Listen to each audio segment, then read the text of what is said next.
जो कि कुल्लू से विधायक है, हमारे विनोद जी जो कि नाचन से विधायक है, 10 साल से विधायक है, पर अभी भी थोड़ा बहुत रोना रो रहे हैं।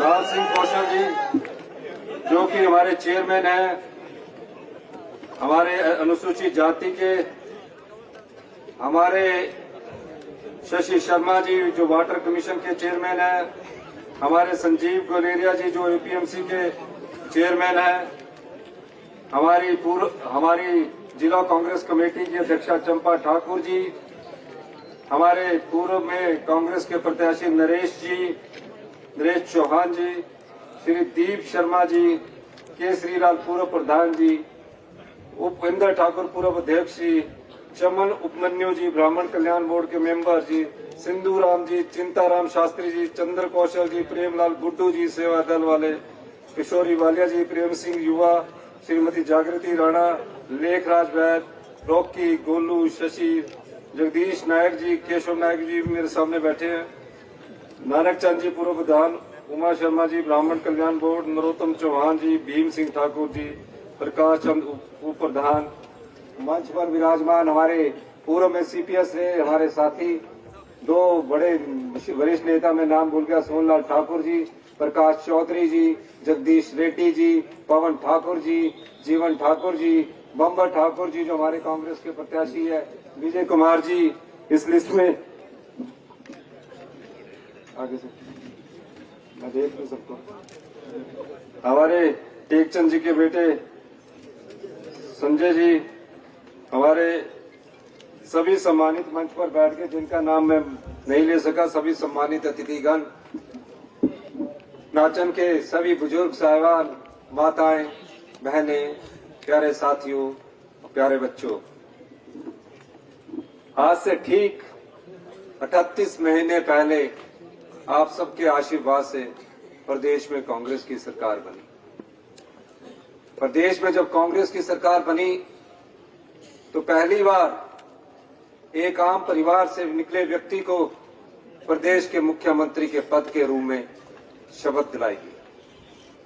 जब मैं शपथ ले रहा था रिज के ऐतिहासिक मैदान से, तो मेरे मन में आम परिवार का दर्द था, गरीब के प्रति एक भावना थी, किसान के प्रति एक संदेश था।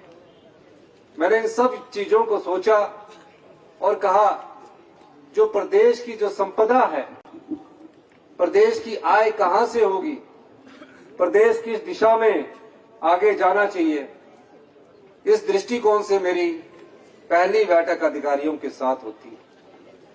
अधिकारियों के साथ जब बैठक होती है तो पता लगता है पिछली जो बीजेपी की सरकार थी, जिसमें जयराम ठाकुर जी पूर्व मुख्यमंत्री थे,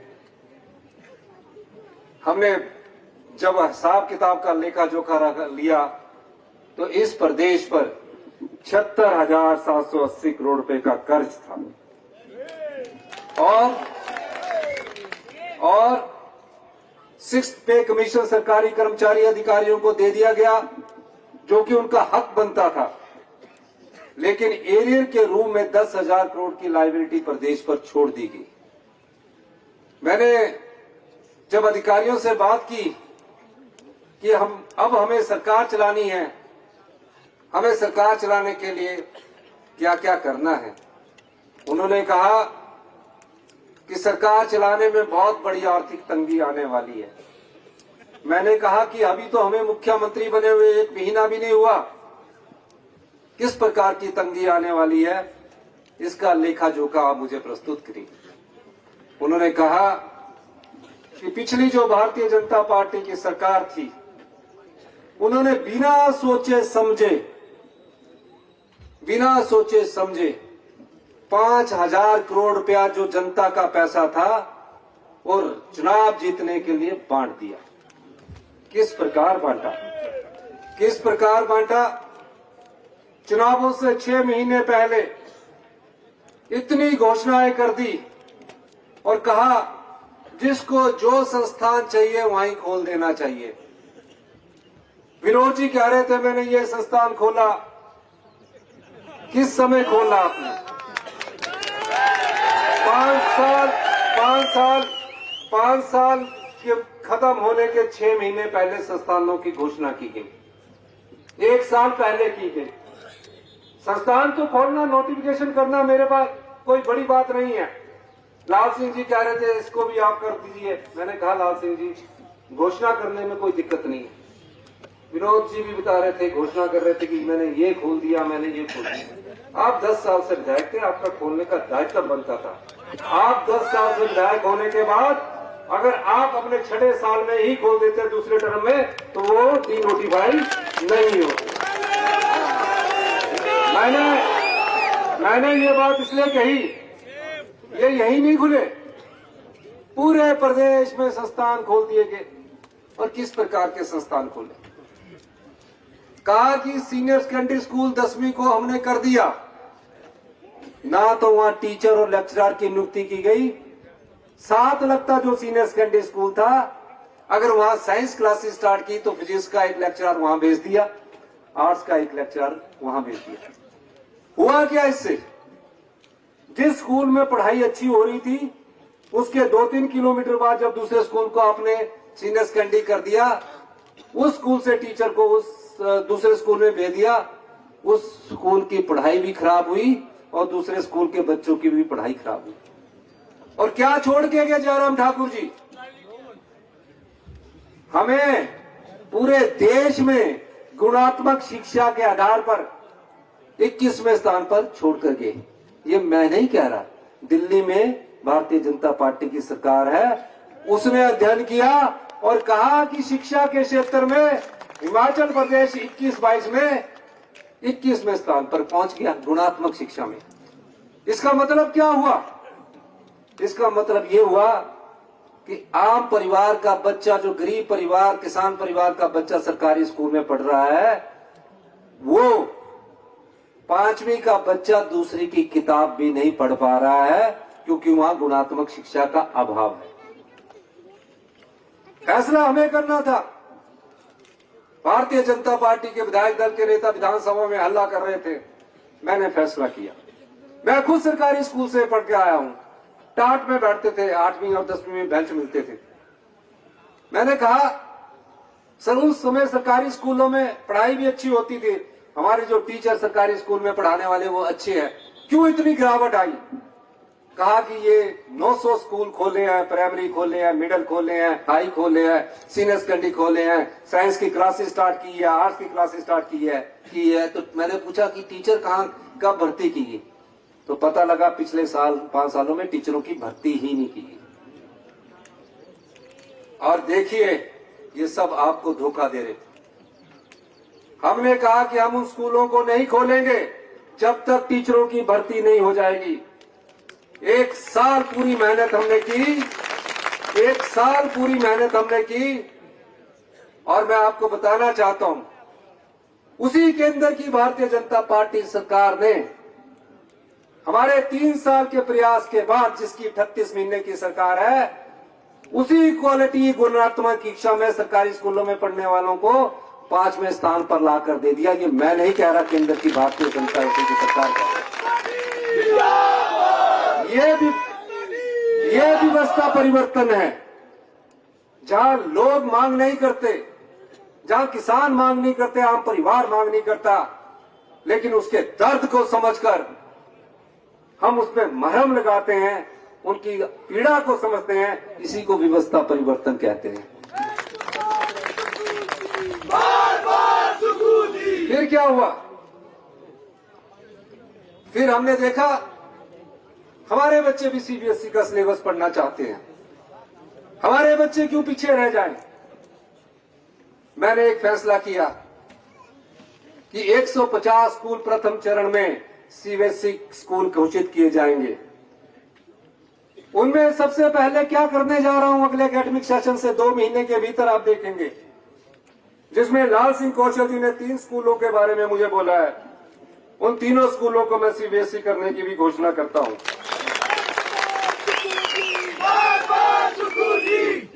मैं ये बात इसलिए कहना चाह रहा हूं, उसमें हम प्री नर्सरी से लेकर +2 तक, प्री नर्सरी से लेकर +2 तक सभी टीचर उपलब्ध होंगे। नर्सरी स्कूल के टीचर भी होंगे, एक भी टीचर एब्सेंट नहीं होगा। कोई भी पंचायत से उठकर ये नहीं कहेगा कि हमें साइंस का टीचर दे दीजिए, हमारे यहाँ इंग्लिश का टीचर नहीं है, हमारे यहाँ मैथ का टीचर नहीं है। 3 महीने के अंदर राज्य चयन आयोग से 3000 भर्तियां सीबीएसई स्कूल की होने जा रही है। ये हम करेंगे। अंदाजा लगाइए,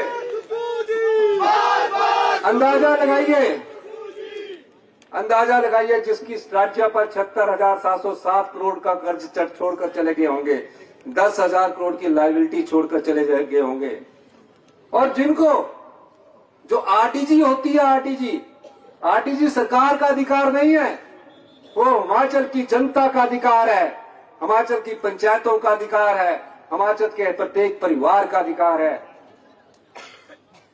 हर साल हमारे बजट में आरडीजी के माध्यम से 10,000 करोड़ रुपया आता था। 16वें वित्त आयोग ने क्या किया, उस आरडीजी को बंद कर दिया, यानी कि साल का 8 से 10,000 करोड़ रुपया आप लोगों का काट दिया। इससे पहले, इस साल से पहले 25-26 से पहले किस प्रकार आरडीजी को बोलते हैं, जो केंद्र सरकार से हमें सहायता मिलती है आय और व्यय के बीच के खर्चे को पूरा करने के लिए, आरडीजी बोलते हैं, रेवेन्यू डेफिसिट ग्रांट।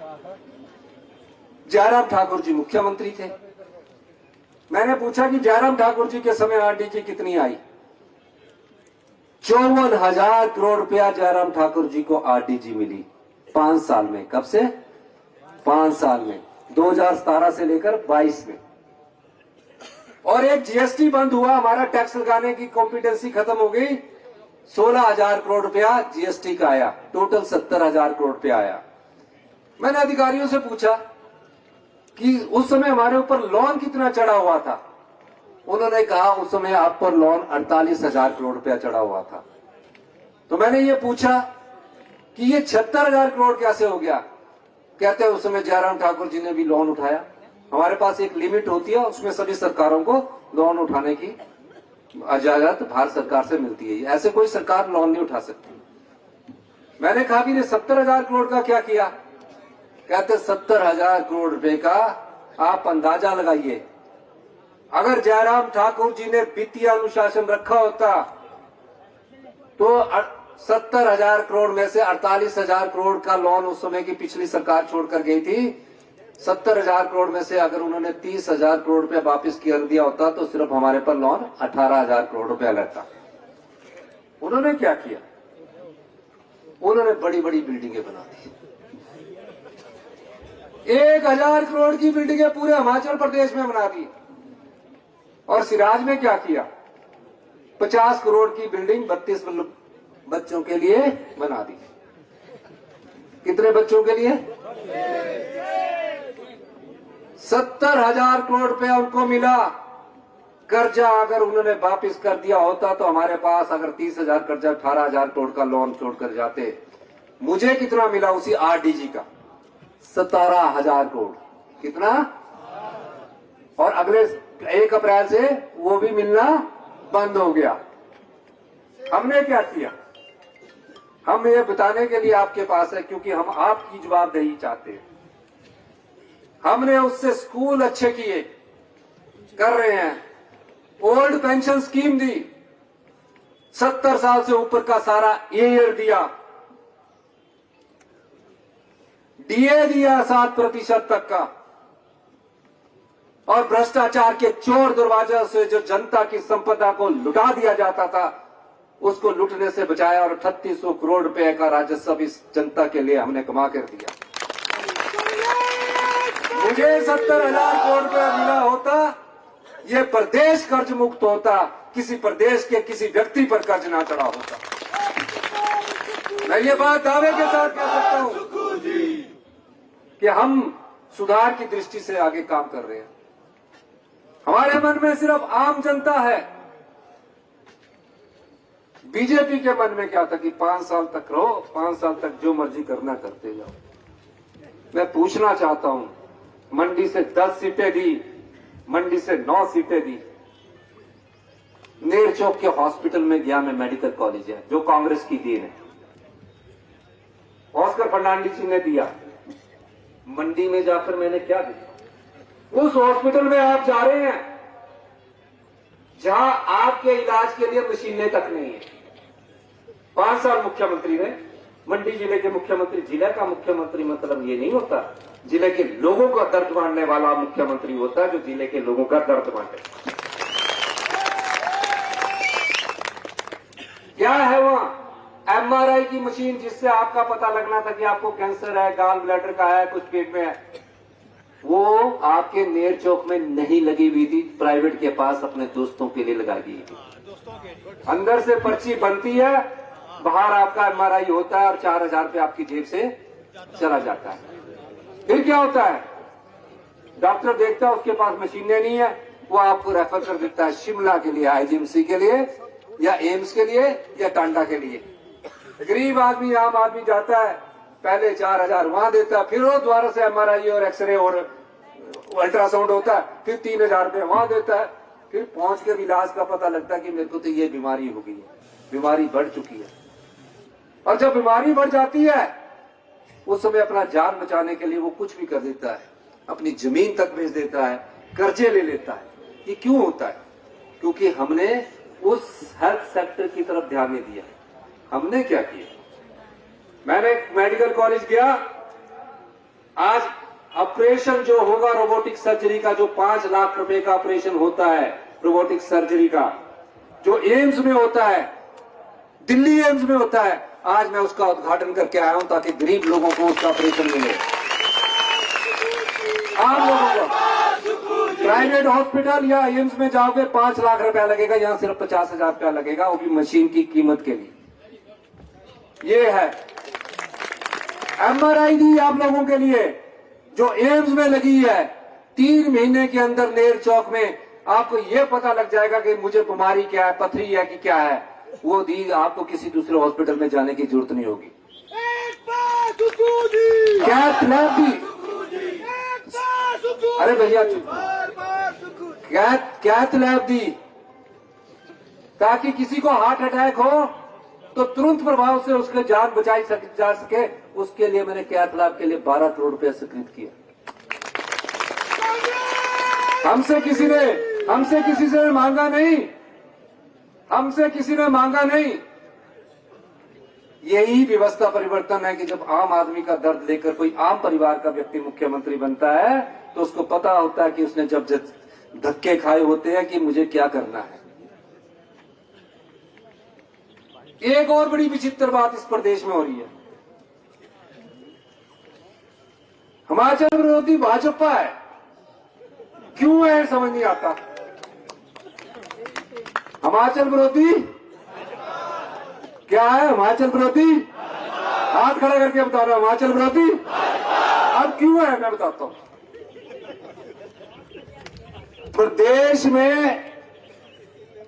में आपदा आई 23-24 में, कुल्लू पूरा बह गया, 23,000 घर या तो आंशिक रूप से टूट गए या पूर्णतया क्षतिग्रस्त हो गए। 23,000 घर पूरे प्रदेश में। मैं हर जगह, मैं हर एक से मिला। 2025-26 में आपदा आई, मैं मंडी में भी आया, हर जगह गया, हर जगह मैंने देखा आपदा आई है।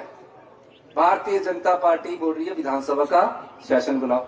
हम कह रहे हैं भैया, जो उजड़े घर है उनको हमने बिछाना है, थोड़ा रुक जाओ, सेशन तो होना ही नहीं। आप सेशन बुलाओ। मैं खुद वहां कुल्लू में 3 दिन रहा। सुंदर जी मेरे साथ थे। सिराज में मैं खुद गया, एक बुजुर्ग माता मेरे साथ रोई। और भाजपा का, हिमाचल विरोधी भाजपा का चेहरा देखिए। 23-24 में विधानसभा का सेशन आया। एक नियम है जिसमें सब काम रोक के चर्चा होती है, नियम 67 के तहत। मेरे नारे लगा रहे, बस हमने चर्चा करवा दी और हमने बोला इस चर्चा में आपने भाग भी लिया, बड़ी बड़ी बातें करने लगे, इतने घर टूट गए, इतने वो हो गए, अभी भी। और हमने बोला कि हम प्रस्ताव पारित करेंगे, आप सब लोग भी वोट डालने। जब प्रस्ताव का समय आया तो नारे लगाते हुए बाहर निकल गए।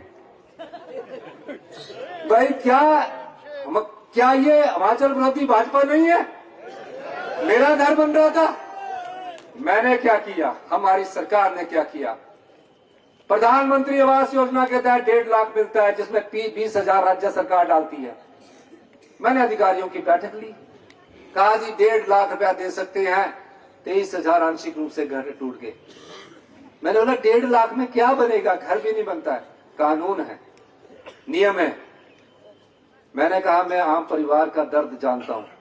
बड़ी मुश्किल से हिमाचल प्रदेश में आम किसान परिवार के पास एक घर बनता है और आपदा में रातों रात वो बह जाए, पीने के पानी का गिलास ना बचे, बच्चों के स्कूल की किताबें ना बचे। पहले तो वो अपने घर के बारे में सोचता, फिर सोचता कि मेरा घर बनेगा कैसे। मैं 1.5 लाख रुपया देके उसके साथ मजाक करूंगा। मैंने उन आपदा प्रभावित परिवारों के लिए नियम तोड़ दिया, कानून बदल दिया और 7 लाख रुपए की 23-24 में आर्थिक सहायता दी। और इस साल ये बताना चाहता हूं 8 लाख रुपया की, और जिसमें सबसे ज्यादा किसको मिली? एक भी बात धन्यवाद नहीं किया, उसमें भी आपदा में भाग गए।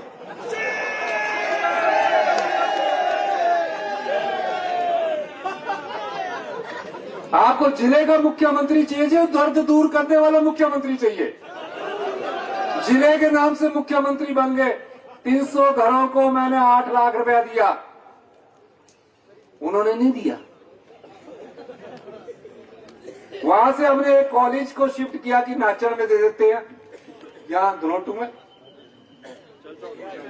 चार चौक में।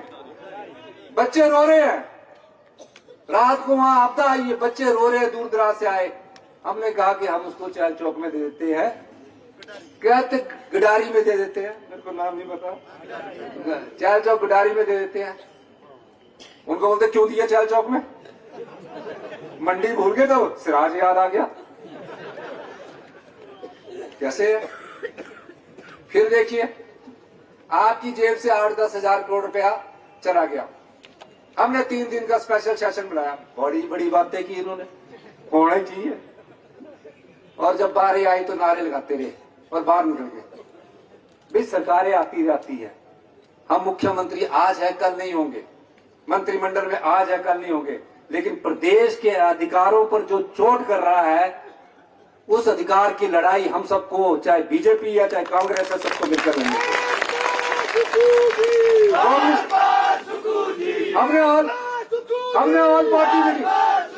हमने ऑल पार्टी मीटिंग बुलाई। हमने उसमें सीपीएम के सिंघा साहब ने बोला ये हमारा अधिकार है, हमारा अधिकार है। और ये लोग आए, फटाफट इन्होंने ड्रामा किया और खिसक गए। आप मुझे बताओ, हिमाचल विरोधी भाजपा है कि नहीं है? जोर से चीख के बताओ। जब ये है तो फिर ये मैं समझना चाहता हूं, आपदा में आप हमारा साथ नहीं देते, आरटीजी में हमारा साथ नहीं देते, फिर पता किया कि इनके पास टेंशन क्या है। पता लगा कि 5 गुटों में बटे हैं। आने वाले समय में विनोद ठाकुर जी के लिए भी खतरा हो जाएगा, क्योंकि आप एक गुट के 4 गुट आपकी अच्छी मरम्मत करेंगे और 4 गुट ऐसी मरम्मत करेंगे इनकी, मेरा नहीं कसूर उसमें। हम तो अपना कैंडिडेट देंगे, उसके काम करेंगे, आपको बोलेंगे भी नहीं। आप उन 4 गुटों से जरूर बचना, मुझे पता आपको पसंद नहीं करते। अब ये 5 गुटों में बटी हुई भारतीय जनता पार्टी है। कह रहे हैं जनता का 8,000 करोड़ बंद हो गया। जयराम ठाकुर जी भाषण देते हैं, हमने जनता का 8,000 करोड़ रुपया बंद कर दिया है, इलेक्शन की तैयारी करो। भाई इलेक्शन तो 5 साल में होना ही है, और ये बोल रहे बस जनता या 5 साल बाद बदल देती है। क्यों बदलेगी? जो जनता का दर्द बांटता है वो साथ रहेगी जनता उसके। ओपीएस हम दे रहे हैं, विधवाओं की बहनों की पढ़ाई का खर्चा हिमाचल प्रदेश में कांग्रेस की सरकार दे रही है, अनाथ बच्चों की पढ़ाई का खर्चा हिमाचल प्रदेश में कांग्रेस की सरकार दे रही है। और जो झोला लेकर आए ना, जो बोल रहे थे विधायक साहब, जिस दिन लाल सिंह जी कौशल जी बोलेंगे कि मुझे 1500 देने, मैं 1500 भी दे दूंगा।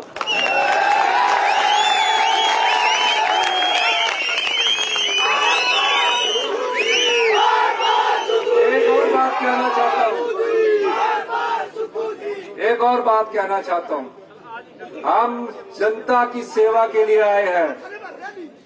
अभी जनता की अभी मैंने 2-3 बार और आना ना, हमने जनता की सेवा के लिए आए हैं। मैं आपको एक बात कहना चाहता हूं, ये प्रदेश की अपनी एक ताकत है। इस प्रदेश को कभी किसी से मांगने की जरूरत नहीं, अगर हमारे अधिकार दे दिए जाए। और अधिकार क्या है? उत्तर भारत में कहीं से भी 5 नदियां नहीं निकलती, सिर्फ हिमाचल प्रदेश से 5 नदियां निकलती हैं। हम नॉर्थ इंडिया के वाटर बॉल है, जो पंजाब आज अनाज के मामले में पूरे देश में नंबर 1 है, वो किन नदियों से है? हिमाचल प्रदेश की नदियों से है। इन नदियों से जो बिजली पैदा हुई है 14,000 मेगावाट, क्योंकि वो कच्चा माल जो है वो पानी है, उस कच्चे माल से जो पैदा हुआ फिनिश गुड वो बिजली है। उससे बड़ी बड़ी कंपनियां तो 100 रुपए में से 12 रुपए हमको दे रही है, पर जब 12% हमें रॉयल्टी के रूप में दे रही है, जब वो फ्री हो जाता है तो 100 रुपए में से 80 रुपए कमा रही है। मैंने दिल्ली में कहा कि उस 100 में से 50 रुपए हमारे कच्चे माल का होना चाहिए, जो हम पानी को बचा कर रखते हैं, हमें वो दे दीजिए, कोई जरूरत नहीं है। कहते हैं कि ओपीएस बंद कर दीजिए। क्या कहते हैं? ओपीएस बंद कर दीजिए। और जिस दिन बीजेपी आएगी, ओपीएस पहले ही बंद रोक ही नहीं पाएंगे, क्योंकि इनके जो हिमाचल बीजेपी है वो बोल ही नहीं पाती। अभी आपदा के चक्कर में नहीं जा सकी, आरडी के चक्कर में। मैंने कहा, सुना आपने कि जयराम जी हम आपके नेतृत्व में चलने को तैयार है, मैं तो अपनी मुख्यमंत्री का प्रोटोकॉल छोड़कर भी चलने को तैयार है। नहीं जाते, हिम्मत नहीं है। और जिन नेताओं में हिमाचल की हिम्मत नहीं है, उसको भी सबक आपने सिखाना है। मैं ये बात आज आपके साथ कह सकता हूं, आपके साथ कह सकता हूं, ना तो ओल्ड पेंशन स्कीम कभी बंद होगी, क्योंकि मैं भी कर्मचारी का बेटा हूं। किसी की भी ओल्ड पेंशन स्कीम हमारी किसी कर्मचारियों को लुभाने के लिए नहीं थी। अगर आप समझते हैं कि ओल्ड पेंशन स्कीम हमने राजनीतिक लाभ के लिए दी, तो मैं पहली कैबिनेट में ना करता, अभी 4 साल चुनाव के लिए थे, 2027 में करता। लेकिन वो संवेदनशीलता के लिए थी। जिसको ओल्ड पेंशन स्कीम मिलती है, अगर उसके परिवार में कोई लड़का रोजगार नहीं होता, उसके बुढ़ापे का सहारा भी बनती है, और दोते पोतों को पालने का सहारा भी ओल्ड पेंशन स्कीम बनती है। हम धीरे धीरे उन सरकारी कर्मचारियों का एरियर भी देंगे। कोई पेंशन किसी की बंद नहीं होने देंगे, चाहे जितनी बड़ी मुसीबत क्यों नहीं आ जाए। हम हर चुनौती का सामना करेंगे, और हम हर चुनौती का सामना लड़ाई समझकर नहीं करेंगे, युद्ध की तरह करेंगे, और हिमाचल प्रदेश को आत्मनिर्भर बनाएंगे। क्या कोई कभी सोच सकता था? जो गाय पालक है कि दूध 32 रुपए लीटर मिल्क फेडरेशन लेता था, हमने कितना किया? 51 रुपए किया। जो गाय पालक 51 रुपए किया। आज हम हल्दी का समर्थन मूल्य, कच्ची हल्दी 90 रुपए किलो खरीद रहे हैं, गेहूं 60 रुपए किलो खरीद रही है, और मक्की 40 रुपए किलो खरीद रही है, ताकि किसान के हाथ में सीधा पैसा आए। आज हम हर जगह हॉस्पिटल्स में सुधार कर रहे हैं, शिक्षा के क्षेत्र में सुधार कर रहे हैं। हम कोई वोट बैंक की राजनीति नहीं कर रहे हैं। हम लोग आपकी सेवा कर रहे हैं, आम लोगों की सेवा कर रहे हैं, गरीब लोगों की सेवा कर रहे हैं। पिछले 3 साल, तुम्हारे 3 साल हो, 38 महीने पूरे हो चुके हैं। कोई योजना देख लीजिए जिसमें सीधा आप लोगों के पास हम पैसा नहीं दे रहे हैं। कोई अनाथ बच्चा जिंदगी में कभी ये नहीं सोच सकता था कि 18 साल के बाद मेरी पढ़ाई का खर्चा कौन उठाएगा। आज हम 18 साल के बाद उस अनाथ बच्चे के हॉस्टल का खर्चा भी दे रहे हैं, पढ़ाई का खर्चा भी दे रहे हैं। अगर वो डॉक्टर बनता तो उसका 1.5 लाख रुपया साल की फीस भी दे रहे हैं और 4,000 रुपया महीने की पॉकेट मनी भी दे रहे हैं। कोई विधवा बहन ये नहीं सोच सकती थी कि उसका पति की मृत्यु के बाद उसके बच्चों की पढ़ाई का खर्चा कौन उठाएगा। ये हमने, हमारी सरकार ने इंदिरा गांधी सुख शिक्षा योजना के तहत सारा पैसा दे रहे हैं। 70 साल से ऊपर के बुजुर्गों के लिए हम नई हेल्थ के मामले में नई योजना लेकर आ रहे हैं। जिनको 17,000 करोड़ मिल रहा है वो तो आम जनता की योजनाएं बना रही है। जिनको 70,000 करोड़ दिया उन्होंने प्रदेश को कर्जे के नीचे डुबो दिया। ये आपका पैसा है, ये कोई हमारा पैसा नहीं है, जनता का पैसा है। अगर ये जनता को मिलेगा तो नई योजनाएं आएगी, नई स्कीम्स आएगी। और आपको मैं बताना चाहता हूं, इनके समय तो इनकी केंद्र की डबल इंजन की सरकार ने इनकी कभी कोई प्रशंसा नहीं की, क्योंकि ये तो लुटाते ही रहे। जितना मर्जी आया मेरे यहाँ बिल्डिंग बना दे, ठेकेदार मित्र को लाभ दे दिया।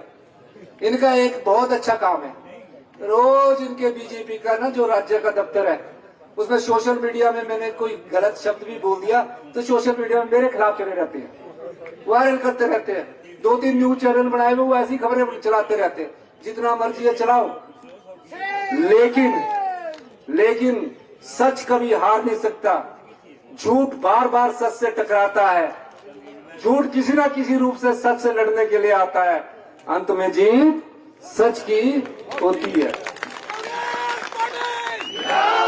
और मैं ये भी कहना चाहता हूं, जो लाल सिंह कौशल जी ने बोला है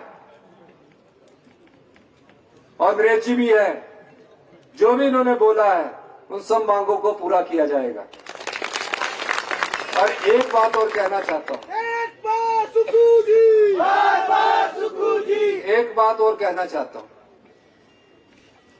यहाँ डे बोर्डिंग स्कूल जो बोला उसको भी खोल दिया जाएगा। अगर उसका जगह उपलब्ध, छात्र में अगर उसकी जगह उपलब्ध होगी तो उसको भी खोल दिया जाएगा। शिक्षा के क्षेत्र में और सरकारी स्कूलों में पढ़ने वाले बच्चे जो है थोड़ा इंतजार करना पड़ेगा, क्योंकि 40 साल से एक बिगड़ी व्यवस्था चली हुई है, सुधार में टाइम लगेगा। लेकिन 1-2 सालों में सरकारी स्कूलों में एडमिशन के लिए भी आपको सिफारिश लगानी पड़ेगी। ऐसी शिक्षा व्यवस्था प्रणाली को हम मजबूत कर रहे हैं। इसीलिए मैं बार बार कहता हूं, 2027 में आत्मनिर्भर बनेंगे। लेकिन भारतीय जनता पार्टी के लोग आरडीजी बंद करवा के बहुत खुश हो रहे हैं कि इनको नहीं बढ़ने देना। हमने थोड़ी बढ़ना है, वो तो आम जनता और प्रदेश ने आत्मनिर्भर बनना है। और 2032 में नीतिगत बदलाव करके जनता की संपदा को ना तो लूटने देंगे, उस संपदा को बचाकर 2032 में हिंदुस्तान का सबसे समृद्धशाली और अमीर राज्य कोई कीना जाएगा, वो हिमाचल प्रदेश होगा।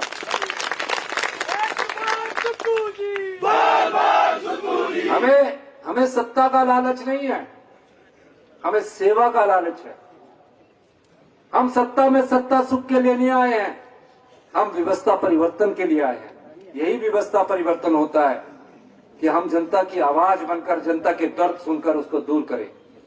जो महिला मंडल वाले आए हैं, जिसके लिए बोल रहे थे कि मैंने 50,000 रुपया दिया है, 50,000 भी हमने ही दिलाया है आपके एमएलए फंड से, वो हमारे फंड से दिया है। और मैं चाहूंगा कि जब अगली किस्त आए तो उसमें 1 लाख रुपया आप उसमें से दे दीजिए, मैं तभी किस्त रिलीज करूंगा। लेकिन फिर भी मैं कहना चाहता हूं,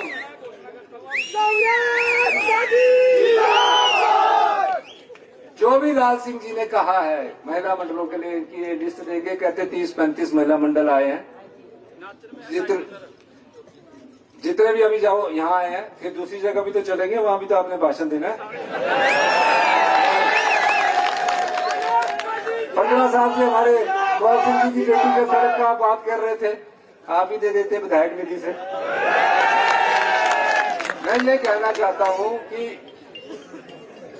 जितनी महिला मंडल आए हैं, ये तो विधायक है। लाल सिंह कौशल बेचारा क्या है, कुछ नहीं है।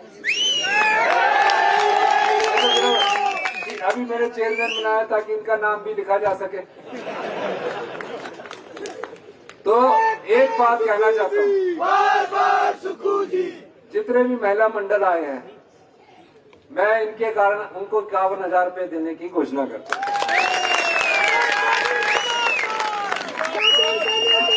और ये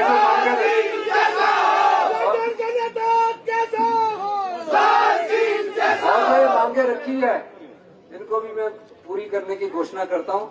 नाचन मेरा पहला टूर नहीं है। आने वाले समय में मैं चैल चौक में भी जाऊंगा और तीनों क्षेत्र में मैं जाऊंगा। और जो हम करेंगे, जो हम घोषणा करेंगे, वो चुनावों से पहले की नहीं होगी, 6 महीने 8 महीने की, वो पूर्ण भी होगी, उसमें स्टाफ भी होगा और फंड भी होगा। और आज मुझे सबसे ज्यादा खुशी इस बात की है, जो रोबोटिक सर्जरी आज यहाँ शुरू की गई है, इसका लाभ आप लोग उठाइए। कहीं दूर जाने की जरूरत नहीं है। अभी तो आपको क्या था, ये नाम मात्र के मेडिकल कॉलेज है, मैं सबकी बात कर रहा हूँ।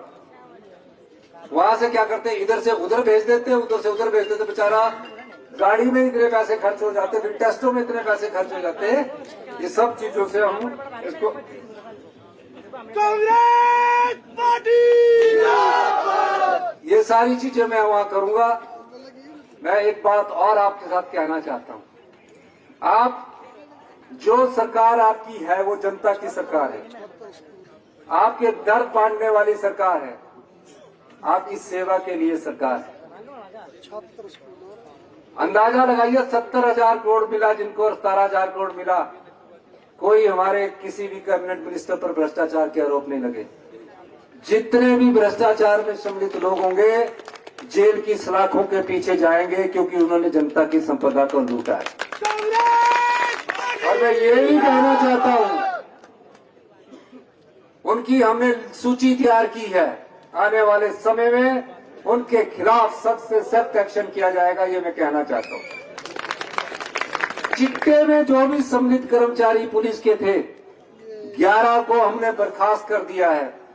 आने वाले समय में जिसने हमारे युवा बच्चों के नसों में चिट्टा को शामिल किया और सरकारी कर्मचारी है, अगले 2 महीने में आप उनके खिलाफ कड़े से कड़ा एक्शन देखेंगे, ये मैं आपको कहना चाहता हूं। हम अपनी युवा पीढ़ी को, जो भी इसको नशा करवाने में सम्मिलित लोग पाए जाएंगे, उनके खिलाफ सख्त से सख्त कार्रवाई की जाएगी। और जो नशे के द्वारा कमाई की संपत्ति है, चाहे उसका घर क्यों ना हो, और वो चिट्टे में शामिल होगा, उसको भी हम तोड़ देंगे, ये मैं आपको वादा करके जाना चाहता हूँ। इन्हीं शब्दों के साथ मैं ये कहते हुए कि आप काफी देर से वोटिंग करती है, जो आप लोग आए हैं, काफी देर से आए हैं, इस आशा के साथ कि आप प्रदेश की सरकार को अपना आशीर्वाद देंगे। इस उम्मीद के साथ हम अपने काम कथनी में विश्वास करते हैं, और हमारी काम करने का तरीका आम लोगों की सेवा है। यही मैं कहना चाहता हूं। ये आपने मेरी बात सुनी, आपका बहुत बहुत धन्यवाद। जय हिंद, जय हिमाचल। धन्यवाद महोदय, जोरदार